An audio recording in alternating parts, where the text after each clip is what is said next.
दोस्तों आज के वीडियो में हम बात करेंगे कि कैश फ्लो स्टेटमेंट क्या होता है। साथ में हम ये भी जानेंगे कि किसी भी कंपनी का कैश फ्लो स्टेटमेंट क्या डिफाइन करता है और इसे कैसे कैलकुलेट किया जाता है।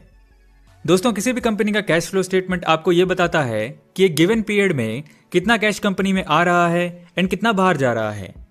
ये एक इंपॉर्टेंट फाइनेंशियल स्टेटमेंट होता है। Income statement and balance sheet के अलावा ये भी एक ऐसी इंपॉर्टेंट रिपोर्ट होती है जिसके थ्रू कंपनी की परफॉर्मेंस को मेजर किया जा सकता है। कैश फ्लो स्टेटमेंट के थ्रू इन्वेस्टर्स को यह समझने में आसानी होती है कि कंपनी के ऑपरेशंस कैसे चल रहे हैं एंड पैसा किस जगह स्पेंड हो रहा है। इससे इन्वेस्टर को यह भी आइडिया लगता है कि कंपनी फाइनेंशियली कितनी सॉलिड है एंड कंपनी के पास कितना कैश अवेलेबल है। अब आइए इसके स्ट्रक्चर की बात कर लेते हैं। मेनली कैश फ्लो स्टेटमेंट के 3 सेक्शंस होते हैं। पहला है cash flow from operating activities. इसमें देखा जाता है कि कंपनी को रेगुलर एक्टिविटीज से कितना कैश अर्न हो रहा है। सिंपल वर्ड्स में कहें तो इसमें यह देखा जाता है कि कंपनी के प्रोडक्ट्स एंड सर्विसेज से कितना कैश जनरेट हो रहा है। इन एक्टिविटीज में sales of goods and services की receipts, interest payments, income tax payments, rent payments, salary and wages के पेमेंट्स इंक्लूड होते हैं।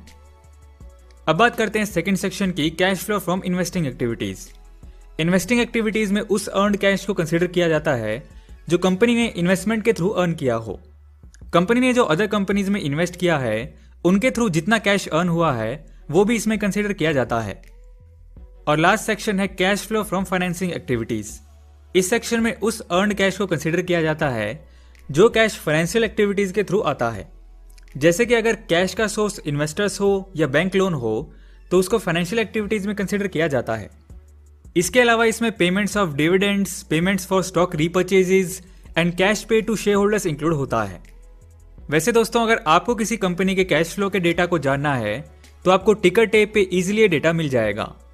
जैसे फॉर एग्जांपल अगर हमें एशियन पेंट्स की कैश फ्लो देखनी है तो हमें फाइनेंशियल्स टैब में इजीली ये इंफॉर्मेशन मिल जाएगी, वो भी डिटेल में सेगमेंट वाइज। इसके अलावा आप किसी स्टॉक के बारे में फंडामेंटल एनालिसिस के लिए इस तरह का डेटा इजीली एनालाइज करना चाहते हैं तो टिकर टेप की वेबसाइट विजिट कर सकते हैं। टिकर टेप प्रो सब्सक्रिप्शन भी डिस्काउंट पर अवेलेबल है तो डिस्क्रिप्शन में दिए हुए लिंक से आप साइन अप कर सकते हैं। अब बात करते हैं कि कैश फ्लो को कैसे कैलकुलेट किया जाता है। कैश फ्लो को कैलकुलेट करने के लिए 2 मेथड्स होते हैं, डायरेक्ट एंड इनडायरेक्ट। पहले बात करते हैं डायरेक्ट मेथड की। डायरेक्ट कैश फ्लो मेथड में हर तरह के कैश पेमेंट्स एंड रिसीट्स को कंसिडर किया जाता है। इसमें cash paid to suppliers, receipts from customers and जो कैश सैलरी में पेड किए गए हैं उन सबको कंसिडर किया जाता है। जहां जहां से भी कैश आया है उसको ऐड करके जहां जहां भी कैश गया है उसको माइनस कर दिया जाता है। ये डायरेक्ट मेथड स्मॉल बिजनेसेस के लिए बहुत ईजियर होता है जो कैश बेसिस पे अकाउंटिंग करते हैं। हालांकि ये काफी टाइम कंज्यूमिंग होता है, इसलिए most of the companies indirect method use करती हैं। आइए उसकी बात करते हैं। इनडायरेक्ट कैश फ्लो मेथड काफी स्ट्रेट फॉरवर्ड होता है।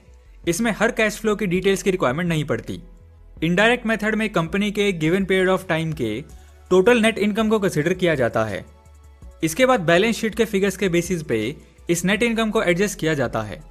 एडजस्ट करने का मतलब ये है कि जितने भी नॉन कैश ट्रांजैक्शंस हैं उनको आइडेंटिफाई करके इस टोटल नेट इनकम में से माइनस करना।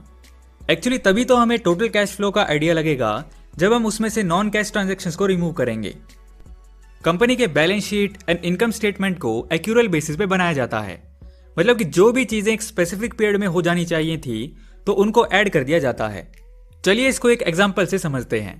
फॉर एग्जांपल आपका एक फ्लैट है जो आपने रेंट पे दिया हुआ है। हर महीने इसका रेंट आता है ₹30,000। तो आपकी एनुअल रेंटल इनकम हुई 30,000 multiply by 12 is equal to 3,60,000। But मान लो कि लास्ट मंथ दिसंबर का महीना था और अभी उसका रेंट रिसीव नहीं हुआ। तो कंपनी के केस में जो इनकम स्टेटमेंट बनाई जाती है तो इस अमाउंट को भी इनकम में ऐड किया जाता है जो कि अभी रिसीव नहीं हुई। बट क्योंकि अभी कैश हमें मिला नहीं है तो हमको अगर कैश वाली इनकम निकालनी है तो हमको 30,000 को इनकम में से लेस करना पड़ेगा। अब जान लेते हैं कि negative cash flow and positive cash flow क्या होता है। जब अकाउंटिंग पीरियड के एंड में आपका कैश फ्लो पॉजिटिव में आए यानी उसमें इंक्रीज हो तो उसे पॉजिटिव कैश फ्लो कहा जाता है। एंड जब एंड में टोटल कैश में डिक्रीज दिखाई दे तो उसे नेगेटिव कैश फ्लो कहा जाता है। लेकिन जरूरी नहीं है कि नेगेटिव कैश फ्लो है तो ये बैड साइन है एंड पॉजिटिव कैश फ्लो है तो ये पॉजिटिव साइन ही हो।